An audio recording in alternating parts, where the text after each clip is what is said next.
जब हजरत नूह अलैहिस्सलाम अल्लाह के हुक्म से कश्ती बना रहे थे, हर रोज एक बूढ़ी मोमना औरत अपनी एक छोटी सी गठरी उठाकर उनके पास आती। वो कहती, ए अल्लाह के नबी, कश्ती कब रवाना होगी? नूह अलैहिस्सलाम मुस्कुराकर फरमाते, अभी देर है, वक्त आने दो। वो औरत वहीं बैठी रहती, पूरा दिन इंतजार करती और फिर शाम होते ही वापस चली जाती। ये सिलसिला कई दिनों तक चलता रहा। एक दिन हजरत नूह अलैहिस्सलाम ने उस बूढ़ी औरत से कहा, ए बूढ़ी अम्मा, जब जाने का वक्त आएगा तुझे बता दिया जाएगा। वो औरत सर झुकाकर चल दी, लेकिन दिल में ये यकीन लेकर बैठ गई कि जब कश्ती चलेगी नबी मुझे जरूर बुलाएंगे। वक्त गुजरता गया, फिर अल्लाह का अजाब आ गया। जमीन पर बारिश का तूफान आया, पानी हर तरफ फैल गया और नूह अलैहिस्सलाम की कश्ती रवाना हो गई। लेकिन नूह अलैहिस्सलाम उस औरत को बुलाना भूल गए। एक नबी से भूल? जी हाँ, ज़ाहिरी तौर पर ऐसा ही हुआ। तूफान थम गया, समुंदर की लहरें रुक गईं। कुछ वक्त बाद हजरत नूह अलैहिस्सलाम के दिल में आया कि चलकर उस शहर को देखा जाए जहाँ से सब कुछ शुरू हुआ था। वो अपनी कश्ती से उतरे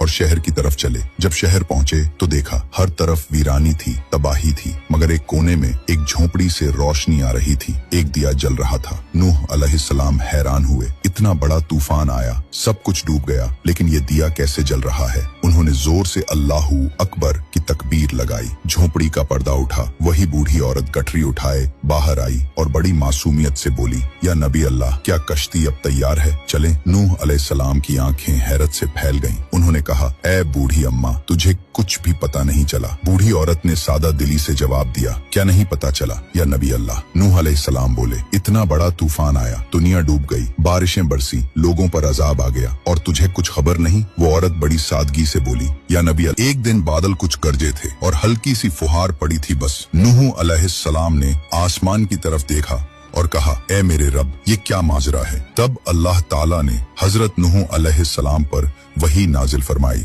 ए मेरे प्यारे नबी, इस औरत के दिल में तुम्हारी मोहब्बत थी और तुमने उससे वादा किया था कि जब कश्ती रवाना होगी तुम उसे ले चलोगे। तुम अपने वादे को भूल गए, लेकिन मैं रब्बुल आलमीन तुम्हारे वादे का भी जिम्मेदार हूँ। मैंने अपने अजाब को उस तक पहुंचने ही नहीं दिया। उसे एहसास तक नहीं हुआ कि कैसा अजाब आया और चला भी गया। इमाम सज्जाद अलैहिस्सलाम ने जब ये वाकया बयान किया तो अपने पास बैठे मोमिनों से फरमाया, ए मोमिनों, इस हदीस को क़यामत तक के मोमिनों तक पहुंचाना तुम पर वाजिब है। उन्हें बता दो, जो हमसे मोहब्बत करेगा क़यामत का अजाब जरूर आएगा, लेकिन जिस तरह उस मोमिन औरत को पता नहीं चला, हमारे मोमिनों को भी एहसास नहीं होगा कि कब क़यामत आई और कब गुजर गई। सबक थे, अल्लाह ताला अपने नेक बंदों की मोहब्बत का बदला कभी जाया नहीं करता।